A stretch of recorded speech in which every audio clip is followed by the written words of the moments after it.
अस्तगफुरुल्लाह जी, ये देखें, अल्लाह माफ़ करे, ये एमएच के अंदर कोई धमाका हुआ है। अंदर से धुआं भी उठ रहा है, लेकिन अब पता नहीं क्या हुआ क्या है। मगर आप ये देखें कि एमएच के बाहर ये जो अपोजिट दूसरा प्लाज़ा है, इस प्लाज़े की जो है ना वो शीशे तक टूट गए हैं, ये देखें।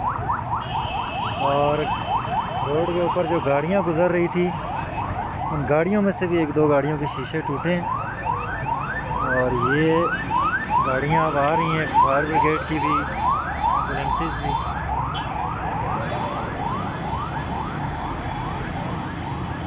ये काफ़ी सारे लोग भी इकट्ठे हैं, अल्लाह खैर करे जी।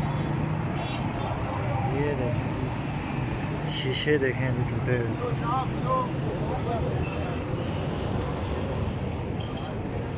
अल्लाह पाक रहम करे।